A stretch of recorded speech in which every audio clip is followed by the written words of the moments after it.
Waldorf University is committed to providing high-quality, affordable education in a flexible online format so you can reach your higher education goals on a fire department schedule. They've got over 130 fully online degrees with programs at every level designed to meet the needs of fire professionals across the country.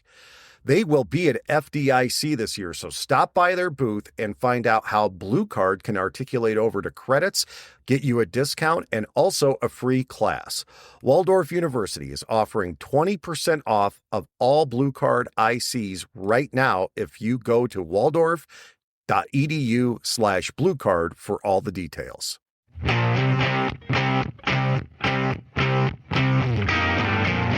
This is the Bee Shifter Podcast. John Vance, Josh Blum, and Chris Stewart here today. Thanks for joining us. Today we are going to be talking about how does effective recruit training create a better incident command system and commanders. Before we get into that, let's check in with our guys today. How are you doing, Josh? I'm doing good, really good. Busy. Weather's finally starting to turn here in Cincinnati, so that's good. Excellent. We got the group coming in here next week, 16 or 17 on a train-the-trainer class. So that'll be good, getting more and more folks from all around our region and in Ohio trained up. And then I think I got 9 people on a waiting list, so I'll be figuring that out to put another class together for this region. And then I got a question calls, hey, can I call you? I got a question, asking about a train-the-trainer. And then they say, what's the chances of us hosting a Mayday workshop?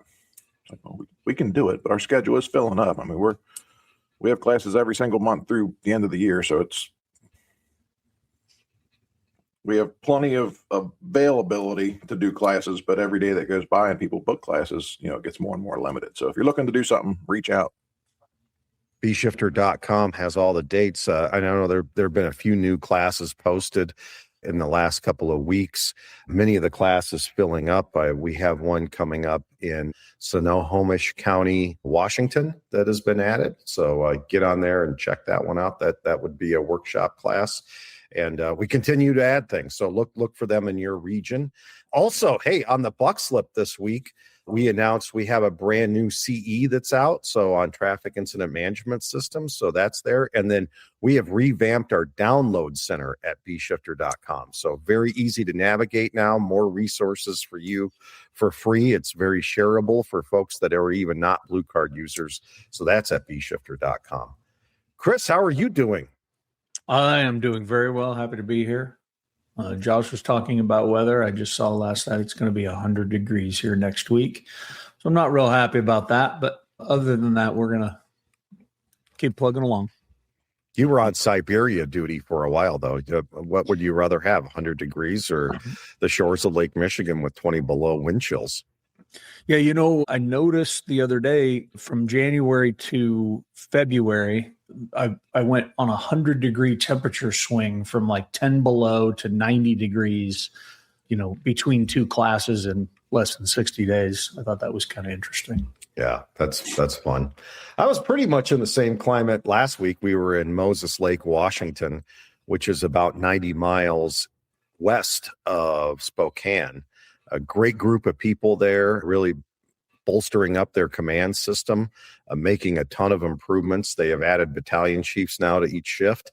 So those battalion chiefs are truly the leaders now in Moses Lake, leading the command function of their department. And then we also had some other folks from like Missoula, Montana, Tumwater, Washington, Olympia, Washington. So it was really great to get up to that region, see those folks. They are great to have in class.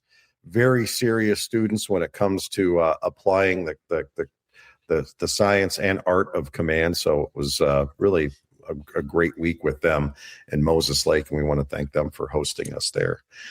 So getting into today's topic, how does effective recruit training create a better incident command system and commanders? Who would like to start this one off? Well, I'll just start it, and I know Chris has got some lengthy experience with, in this topic as well, but it shouldn't be nothing that we do should be a secret. And I think sometimes in the fire service, we keep things a secret from people, or, you're not there yet. So we're not going to tell you or whatever. And, this topic of really command training and communications, day one, in my opinion, it should really start on day one. Right. And in some ways it does start on day one, but sometimes I think it's the history and we're this paramilitary organization and we're going to beat you down through, recruit training. And it's like, maybe we should probably involve the folks and let them know why we do what we do and start that right from the beginning. So depending on your perspective of command of I'm here and I'm in charge view, or I'm here and I'm part of the team and we're all going to do this together view, right? So, one of the things that comes to my mind when we talk about, command and communications, we've all been to plenty of incidents on the fire ground where people said or didn't say something and you wonder why. And I think oftentimes we should look in the mirror of, well, we never told them when to say something or how to say something or why to say something, right? It's more like all the task level is just the task level and we just want you to do work. And it's like, well, there's way more to it. And it kind of comes back to the really some critical thinking parts and pieces, right? Like I want somebody to know why they're doing what they're doing, not just how to do it. So I think that's why it becomes important in recruit training right from day one that we engage students in communications and the command system and process. And I think it makes me laugh that and I think most systems, and I think it's in FPA 1001 even, that you have to, a pro qual is you have to be NIMS 100, 200, 700, 800. And it's like, well, you're teaching them some basic national disaster command stuff, in a lot of cases before they could even come to class. They have to, produce these certificates before they can even sign up to go to, if they're going to like a recruit academy at a vocational school. And probably the same thing I think applies when they're going oftentimes to an academy at a fire department, like, in Phoenix where Chris worked, maybe. I mean, it's kind of all over the place. Kind of the authority having jurisdiction kind of makes some judgment with that. But that made it in there somehow. And nobody, I think, really knows why, but it's there. And it's like, well, let's teach them the things that they need to know and that will help them on the fire ground, not maybe all these other things, or in addition to, you have to do these NIMS parts and pieces. You have to go through these other pieces. And it's actually listed in NFPA 1001 and understanding and operating within incident command systems. And it gives, some detail. And then the fire service comms and communications piece that's also listed in there is, one of the skills in NFPA 1001. And it's interesting to me that in the fire service and comms, it talks about incident reporting in there, but it also, and I never noticed it, but as I was reading it last night, it talks about after action reporting. So we could kind of hit on that a little bit, but big picture locally here, Coleraine Township, the recruit class, every morning the recruit gets their radio. That's their radio for the day. And if there's a need for them to communicate on the radio, it's expected that they're going to communicate on the radio, right? But we teach them from day one, this is when you communicate, and this is when you don't communicate, and this is how you communicate. So I know we're going to dive into it further, but some things that we see that works, getting recruits trained up on what they need to know and understand when it comes to command training and communication. So it's interesting that when I think about when I joined the fire service, we had just a couple of radios, so we were never taught how to talk on the radio. That was a much later skill because we weren't given a radio. And I actually had a superior officer routinely say, we are on a need to know basis around here and you don't need to know. And with our program, we're always saying start with why. So we didn't know why we were doing a lot of the things that we were doing because we were never told why we were doing it. We used to affectionately call that the tea bag of knowledge. And you could take that as far as you want to in your mind. Chris, over to you. So, what do you see in the Recruit Academy and the importance of this training? Well, I guess I'm going to take this kind of like we do with a lot of other stuff, specifically the Silverback, is if we're going to start answering these questions about, when we should do things and why we should do things, let's go to the work. And so what is the work that we're looking to do, especially when we talk about recruit firefighters and then them leaving the academy and then going out and working on a rig, right? And being a functioning member of that company or that team, right? So what are the things that we're going to need them to know? Is we need them to know some fundamental decision making, right? Because they are going to be put in positions to where, in spite of what everybody may believe or think, that company officer is not going to have the ability to control the mind of that recruit firefighter or that probationary firefighter and be there to make every single decision that they're going to come across on the fireground. They're going to have to make some decisions for themselves. Like the big ones, the directional ones, the strategic ones should be made, and the company officer should communicate that, right? But when they start doing work either with other firefighters or maybe by themselves, you're in a system where you have 3 people on the rig and the only firefighter on that rig is that probationary member. They're going to have to make some decisions for themselves. So our most basic level of training, which typically is recruit academies or training academies, needs to start working on that decision making, right? We spend so much time on all that, I'm going to call it performative nonsense of the way we act and the way we treat the recruits, and we create that paramilitary perception, I guess we'll call that. But oftentimes, in my experience, that has nothing to do with the recruits. That has everything to do with the training staff and the individuals. That's just the way they want to act. That's the way they want to behave. They either were taught that and they're like, well, I guess that's what we're supposed to do, or they truly get some weird high off of it. So they love walking around doing that and yelling at people. If you're actually focused on the recruits and making decisions, I can hold a recruit highly accountable for their performance or their behavior, and never ever have to get mad, and never ever have to raise my voice, and never ever have to act a fool in order to do that. I guess me and the training academy I was responsible for, one of our standards is we are training them to do our job someday.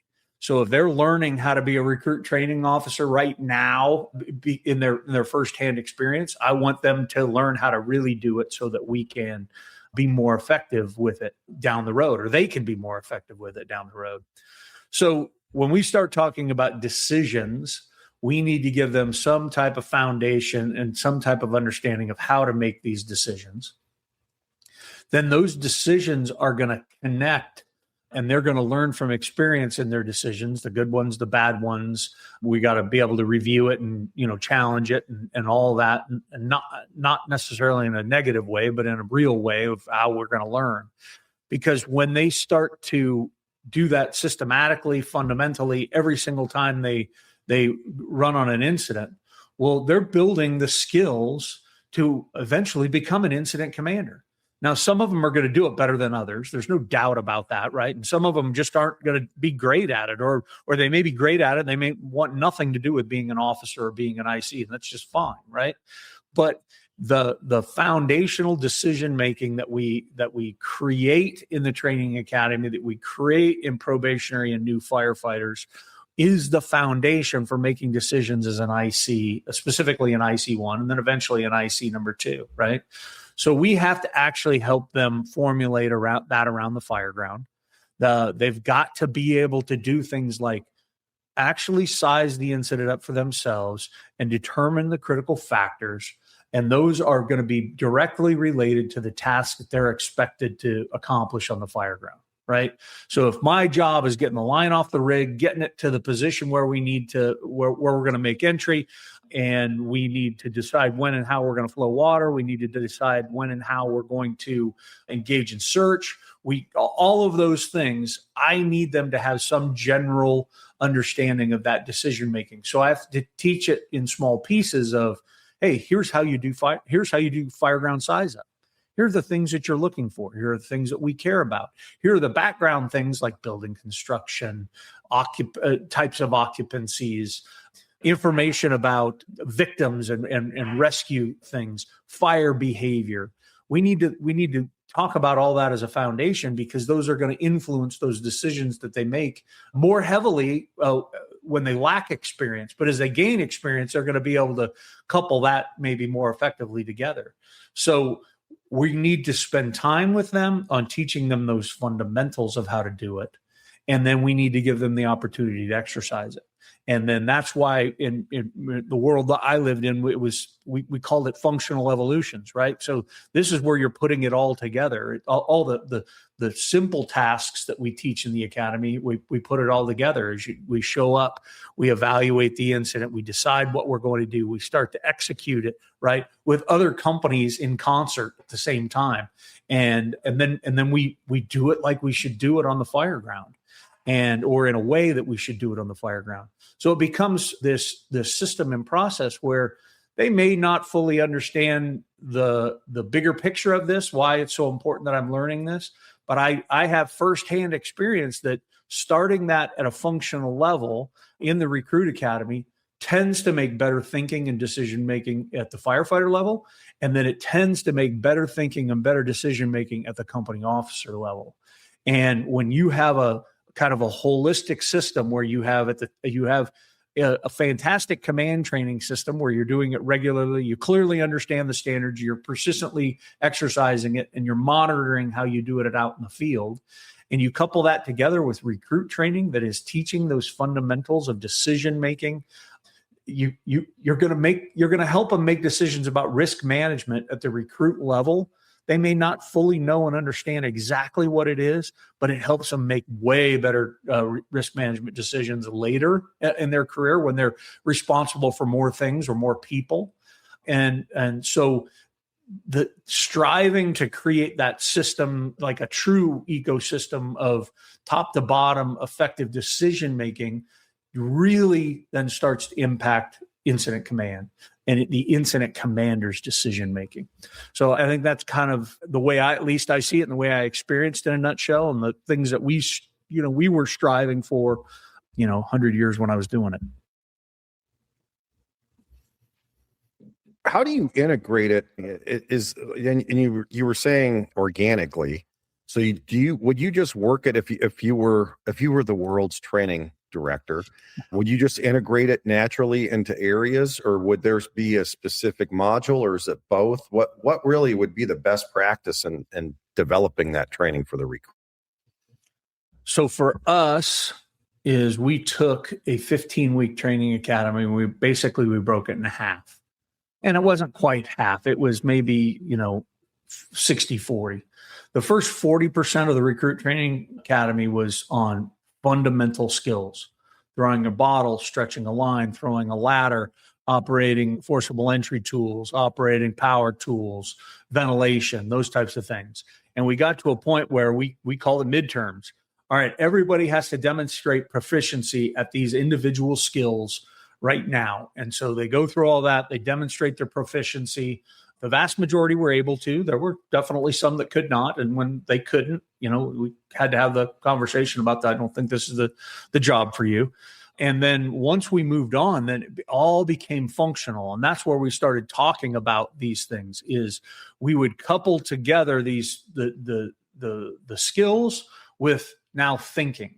And so one of the training officers that worked for me down there, he's one of the absolute best RTOs that I was ever around down there, but he's not super educated.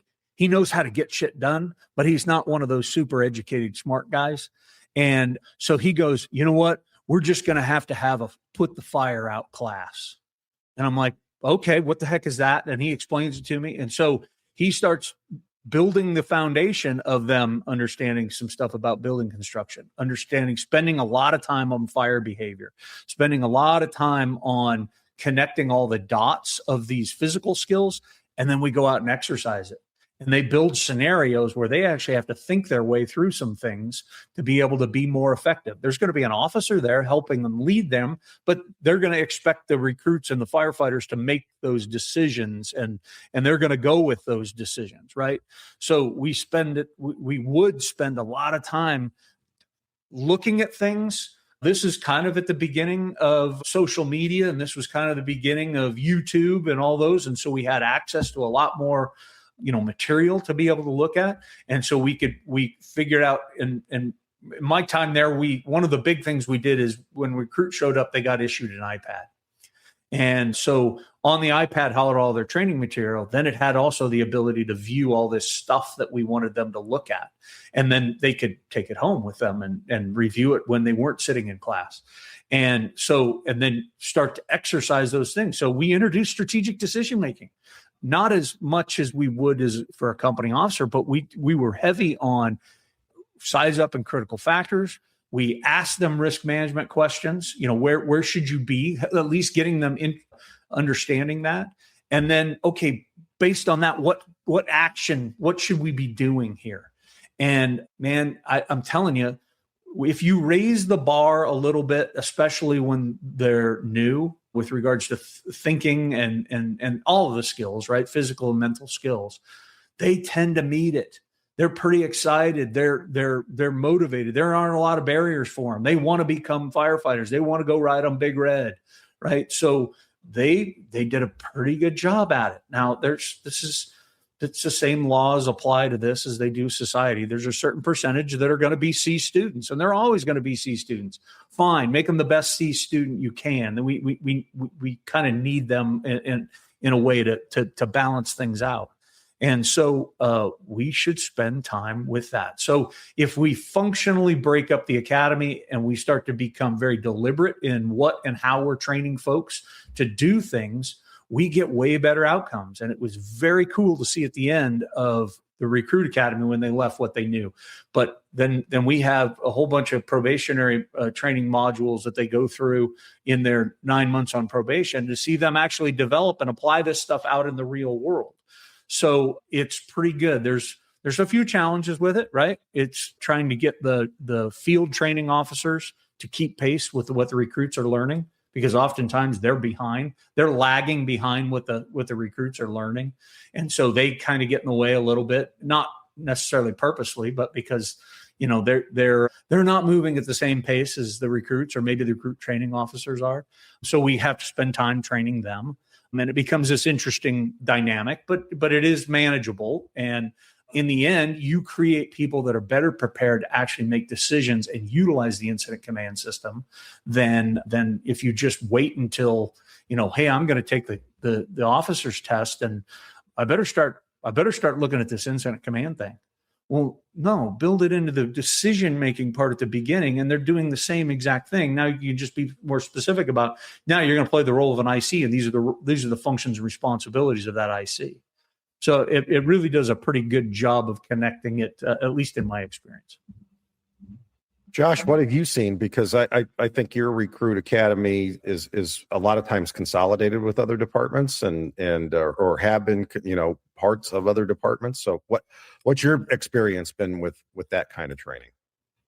So I think it kind of reminds me of a podcast that you all just did of the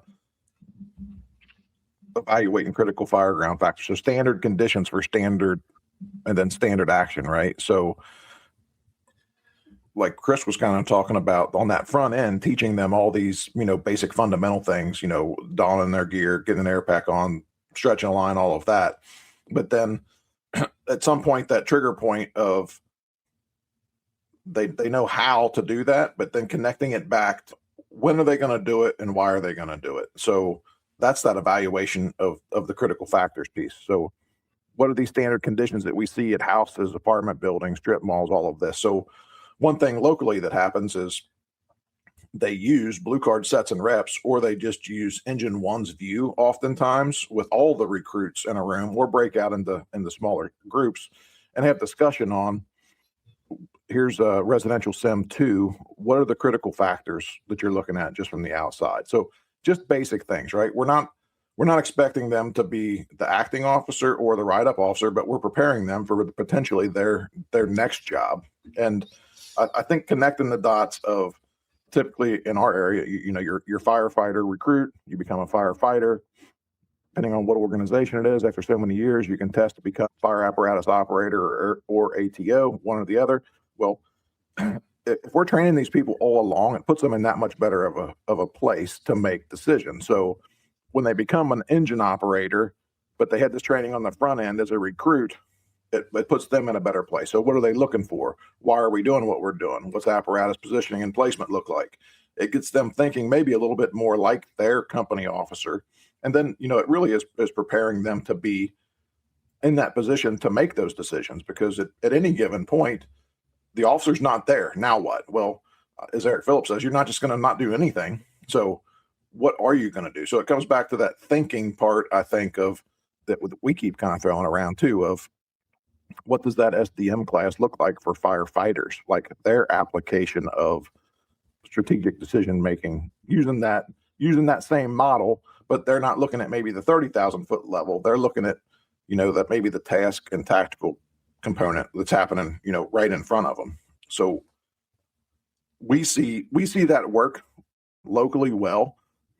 We've shared a couple of incidents recently where most organizations around us in this Hamilton County, Cincinnati, tri-state area, they're training everybody on their fire department. They're putting everybody through, at some point, all of Blue Card. So the city of Springdale, for example, if you work for the city of Springdale, you're going to be Blue Card certified, not on day one, but they're going to get you through that in a pretty short period of time. And one of the things with that is, the medic unit pulls up first due.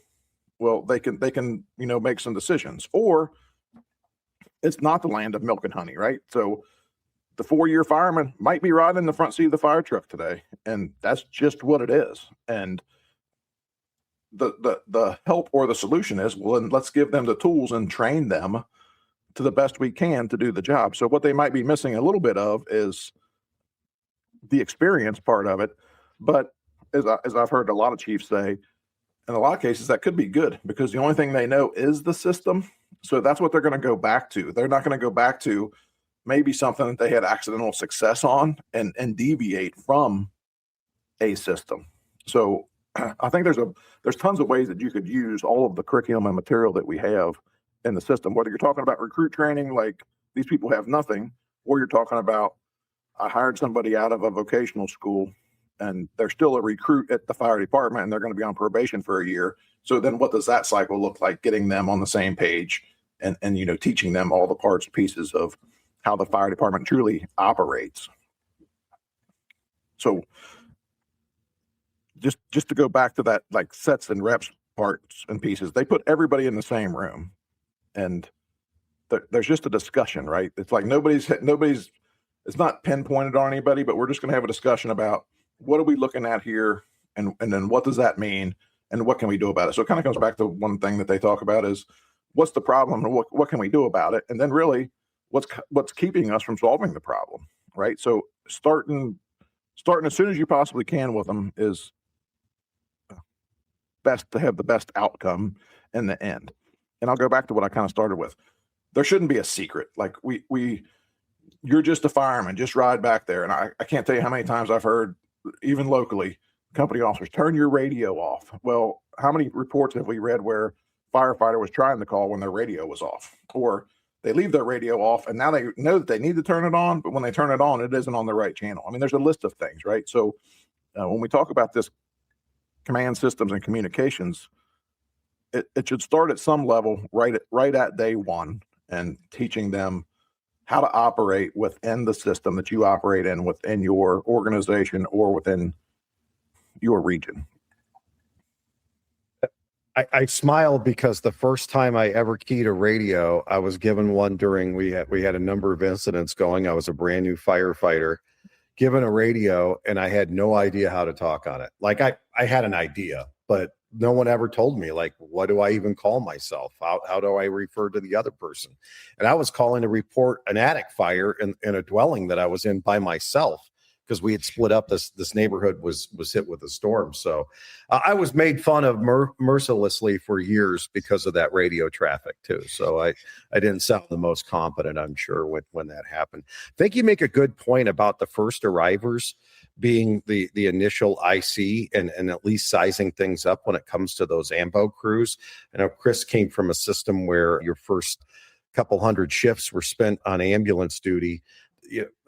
And if you're arriving first, you either have the opportunity to set us up for success and at least give a good size up and evaluate those critical fireground factors? Or if you do nothing and it becomes an alien abduction, as they used to call it in Phoenix, and the crew just disappears, you're going to be behind the eight ball, because then you have no accountability. So there's different considerations, I think, for how quickly you're putting people into the field and preparing them. And I think the old conventions of, oh, we're going to have you in this job for 7 years before we move you up, that's all gone now.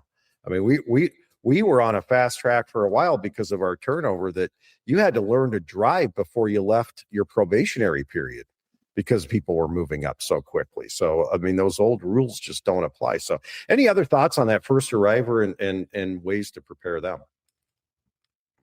Well, again, go back to what you expect them to do. If they show up first and you want them to make a good decision, maybe about what they should do, and maybe secondarily what they shouldn't do, then you should train them. Like the organization should put some parameters around that, put them in that situation, paint that picture for them, and then walk them through the considerations in the system to make good decisions, right? And I have experienced it where it went very well from a reasonably well communicated initial radio report from that ambulance showing up first, and I participated in ones that didn't go well, and there was at the very least an alien abduction there of that initial crew, because they didn't know what to do, right? And they're running circles around the ambulance when the engine pulls up. And so we are responsible for that, and we need to be able to fix that in the system. So we have to demonstrate and understand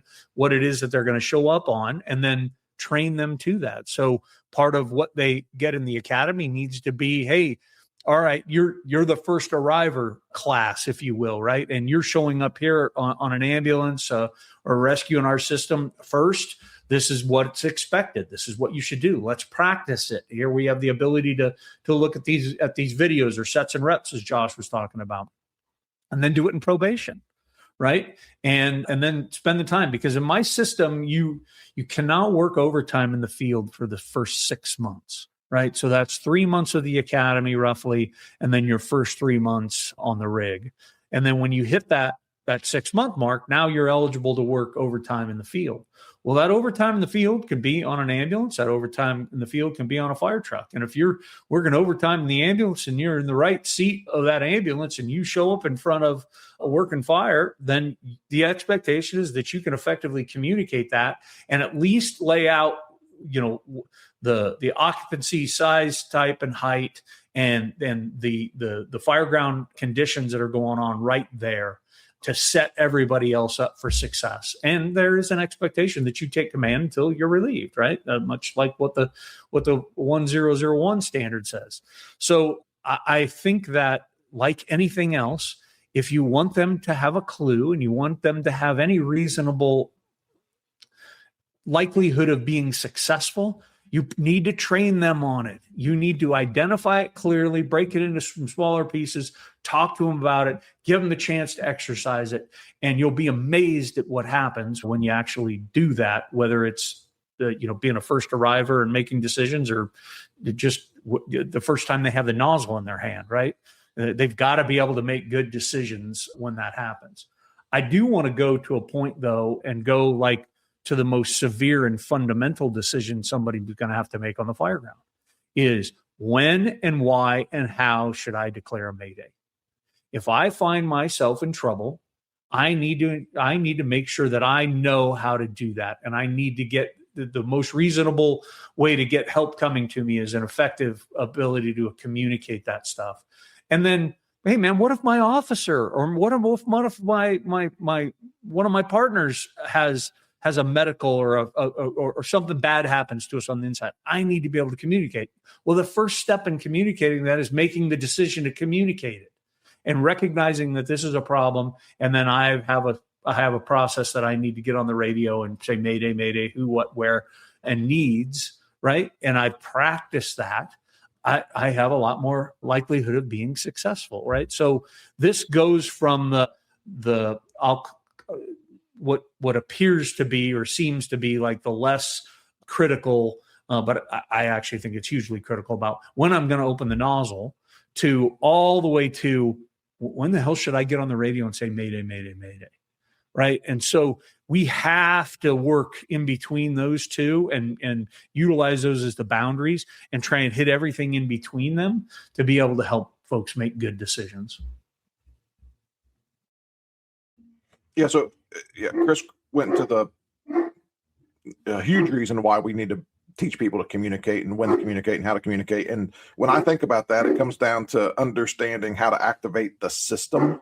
So everybody on the fireground is operating as part of a system, and we are only as strong as our weakest link. So we want to teach those firefighters, one, like Chris was talking about, how to help themselves.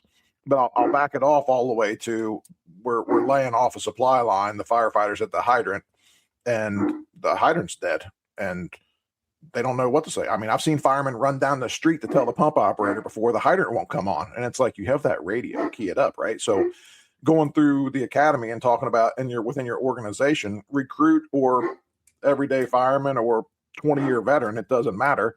It's priority traffic, right? We need to get that water supply. I can't complete a task that I was assigned to get, right? So teaching them those parts and pieces, and not just teaching them how to do it, but why. Because when we start talking about the why, then that will help with, they're not hopefully going to break into radio traffic when they don't have something that's a priority, when there's other communications, when there's other communications going on. And I'll back it all the way to we're searching a building, right? And the firefighter comes upon a victim. Well, it's priority traffic, right? We want them to communicate that. We don't want the chaos necessarily inside of them just yelling, "Hey, I found the victim," whatever.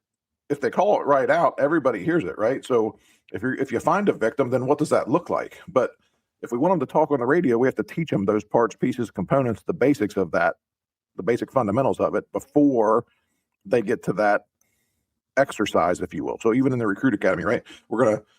We've taught you all this basic stuff on the front end, and then when you're running more like full-scale company drills to get through all these evolutions and checkoffs that you need to get through to make it look more like the fireground and a fireground operation, where those firefighters are oftentimes put in a position of making decisions on the drill ground, that there's no question. So that the first time that they come upon a victim isn't the first time that they've called priority traffic, "I found a victim," or I'm at this hydrant and the hydrant's dead, or like Chris was talking about, I have a Mayday, or somebody else, is experiencing a Mayday. So when we teach them all the parts and pieces, it's about, them and their skill and ability to do it. But it's also important for the system, because some people might not get on the radio at all, but somebody else could get on the radio and jam the whole radio up, wanting to hold a conversation, depending on, what the situation is. So it comes back to training people and using a system and getting everybody on the same page, because no one of us or no single company is really going to outdo or outperform the system. It's everybody working together. So if they're going to operate in the hazard zone, then they need to be part of the system and understand and be able to perform all of those basic functions. And as you guys are talking, I think, really radio discipline starts that first time you hand that recruit the radio, right? And when we start talking about good news reporting, or the snowflakes that want to talk on the radio all the time, that really starts on day one.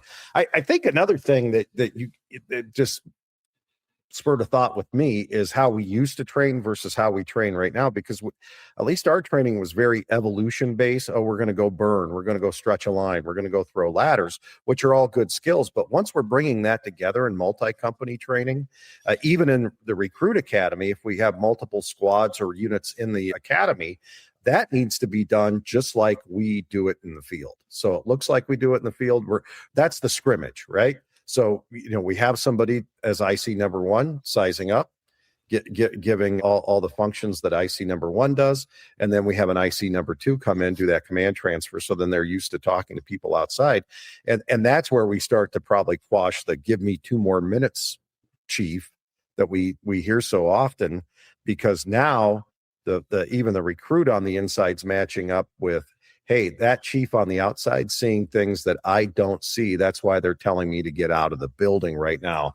And I'm not going to ask for 2 more minutes to, we almost got this, because there's other things going on that I don't even know about. So I think building those disciplines very early on will help them understand, the first time that they're on the fire ground, exactly what that's going to look like. Chris. So the decision-making part of it isn't always connected to just talking on the radio. It's the decision to talk on the radio and communicate is huge. There's no doubt about it. But there's a lot of decisions about problem solving. Hey, I come across this issue. I wasn't necessarily anticipating it. Have we spent enough time in the decision-making process of solving problems? I'm not getting water out of this hydrant problem. I'm not. My personal example is the first working fire I went on out of the academy in my first couple shifts in the middle of the night in a first due that's a pretty interesting first due in the city of Phoenix. And there's a place where you go over the train tracks, and if the engineer hits it right, he can get the truck off the ground. Well, yeah, we took that route, and when I got out to take the hydrant, there was no hydrant wrench. It was back at the railroad tracks where we just went airborne, right? And so I had been taught the problem solving skills of where do we keep the spare hydrant wrenches and all this other stuff, and I was able to stop and then address it and then go on our way. It slows us down 15 seconds, right? But that had nothing to do with me. That had everything to do with the system and the way I was trained. So we want to spend time on and clearly identify, here are decision-making of the work, here's decision-making of problem solving, and then here's decision-making that may require some communication, right? And that you may want to, and that communication could be just turning to your officer and going, hey, we have a victim, right? Victim to them, and they're going to manage that communication. Or I'm actually in this bedroom by myself and I do come across a victim. Oh, I probably should communicate this. I don't want them in there necessarily that way, right? Without the ability to communicate with their officer. But if it happens, it happens, right? And then being able to communicate that and take that to, times when their welfare is in question, right? That's Mayday stuff. And then back it all the way up to the simple stuff of, all right, when should I open this line? Should I force the door now and then pull it closed, or should I wait to force the door? And, just simple decisions that we're going to have to make that if we don't identify them as decisions, or we don't identify them as a potential that we need to train people on, then we will miss that opportunity. And then they'll have questions, concerns, or they'll do it through trial and error rather than trying to help them make a better decision on the front end. And again, like we've said, that builds to a more effective decision making as a moving up into the company officer role, moving up into the engineer operator role. It tends to make them way smarter at what they do. So I got 2 things as we come closer to the end here to just talk about, and it comes to really intercompany communications, but really setting the stage from the beginning on why we do what we do. So air management, big deal. So when we talk about Recruit Academy, right, the people setting the fires, why do they always come out with their bell going off, or their bells inside the building going off? Right? Well, we're just sending a bad message, right, to the people. So are you taking air management seriously, or is it just lip service? So, teaching people, what does that really look like? Why is it the way that it is? And like Chris said, it doesn't have to be communications over the radio, but I'm the firefighter, Chris is the officer, and it's like, hey, Cap, I'm below 50% air, or whatever it is, right? So having that conversation in recruit class, and then when firefighters get to the companies, what is that company officer's expectation of that, which really aligns with the organization's expectation. So if you get to 50%, and that's when we're going to start communicating as firefighters at a bare minimum to the company officer that we're getting low on air. What does that look like? And then the other one is accountability. So that's a whole topic, I think, in itself, of at the task level, what does accountability really look like? And then at the tactical and strategic level, I mean, it shouldn't be a secret that the firefighters fire recruits understand that there's accountability at all three levels. And, far too often it's like, well, I have this tag on my helmet and I put it on that passport and the captain gives it to whoever. And that's the end of it. And it's like, well, no, accountability is at all three levels. And it's kind of hard to have one it's not functional to have one without the other. It's using it all the way across the board. So, the task level, I bring it up there because of that voice, vision, and touch, right? Like you're the firefighter and you should be in contact, voice, vision, and touch with your company officer or your company at all times. And then organizationally, well, what does that mean? Well, if you're back to the recruit class and you're having firefighters that can be out of that, not within voice, vision, or touch in the recruit class, and it's like, oh, well, it's a burn building, that's just what we do. It's like, well, you're teaching them bad habits right from the get-go. So we shouldn't be surprised when things don't go the way we want them to out on the fire ground. So those were just two other things to hit on a little bit before we wrap up today. Krista, do you have any final thoughts or anything else you wanted to hit on this topic before we wrap? I'll just talk about the organizational perspective of this. I would hope that any fire department, I don't care what size, if it's 10 people or if it's 3,000 people, right, is you have to take a deliberate approach of when, how, and what you're going to train your folks to be able to do. The decision making is going to be an integral part of their work throughout their entirety of their career. So we should probably then figure out what is the best way to help them make good decisions from the very beginning. And that is going to influence and give us a better predictability of what kind of decisions they're going to make as officers and incident commanders. And so we see, too much right now. I think, at least me personally, see way too much of poor fireground decision making, creating big problems or big challenges for us. And you can go back and kind of in an autopsy look at the system and go, okay, where are they effectively training and where aren't they? And oftentimes you can point directly to the area in which the level at which the decision was made, the task, tactical, or strategic level, and then identify where they're not effectively training. And I'm going to connect leadership to that, right? Because it's not just training. It has to be a leadership thing as well. So this topic we may be discussing, recruit training or training newest firefighters in decision-making, but it's pervasive throughout your entire organization. It needs to be recognized as that so you can have a holistic process of how you're going to do this, right? And how you're going to make decisions. And decision-making is an integral element throughout the entirety of the organization on the fire ground or not. And so the quicker we come to terms with it and the quicker we are able to build a system or a process to be able to do that, trust me, it'll never be perfect, right? You'll always be in a case of trying to fix yourselves or fix it. That's okay. That's what it's supposed to be. It's infinite.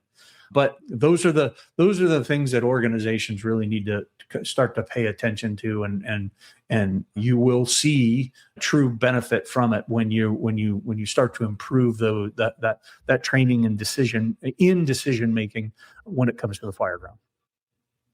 One thing I want to back up before we get to our timeless tactical truth, Chris, if you could just describe, because we dropped this in there, and I think a lot of people probably haven't heard the story before. What is an alien abduction? When you see an ambulance or another crew, describe what that was, because that was a term I first heard in Phoenix. So my recruit class, we just recently got together for a lunch. We do that every once a year or so. We're now we're getting really old, so it's becoming more entertaining to do that. And it's fun because one of the guys I went through the academy with, his dad was one of my battalion chiefs for quite a while. And when my partner and we were assigned to Rescue 9, that's an ambulance in the Phoenix system. We had to name them rescues, so we made all the guys working on them feel better about the job they were doing, right? So we vividly recalled Chief Taylor yelling at us at a fire because the first thing he saw when he showed up was our ambulance across the street from the apartments where we had the fire. Every door was open. There was clothing scattered all about. Everything. We had pulled our gear out. We got our gear on, got our tools. It appeared that we had been pulled over by pirates and completely robbed of all of our firefighting equipment on that rig. And we were nowhere to be found because we were working, we were on the second floor. And then when he finally caught up to us later in the incident, he was yelling at us because, they had just bought us these fancy new yellow Pelican flashlights. We never herded for equipment like that in the Phoenix Fire Department. And I believe my partner was standing in the middle of a kitchen table pulling ceiling with his new flashlight because we didn't have the tool we needed right there at that second. And he started screaming at us. But yeah, that's where the term alien abduction comes from. I love it. Thank you. I didn't want to leave people in the dark because we dropped that in there. And Yeah. I know it's a term that we've used before, but I wanted to give some definition to that. All right. Timeless tactical truth.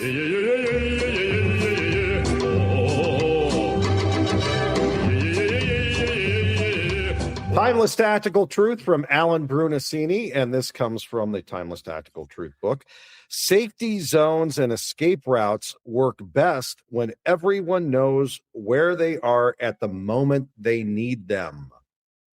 Safety zones and escape routes work best when everyone knows where they are at the moment they need them. I guess it goes back to the educating the folks on what we're doing, why we're doing it, where things are on the fire ground.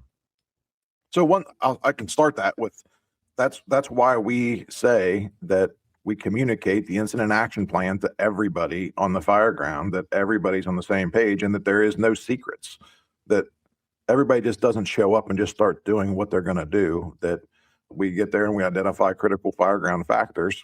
And in some cases, those are factors of this is good that we can have a safe refuge place. And in some cases, it's like, no, we're not going to operate there or in that area at all. So one thing just to bring up during this is so many people say that Blue Card is just a communications program, and Blue Card is an entire system of, the 8 functions of command, where communications is just one of those 8, parts and pieces, right? So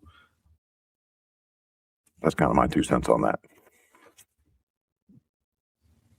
Chris? These make me laugh because the boss was the master at stating the obvious very simply and eloquently, but causing you to go, oh, yeah, that is true, right?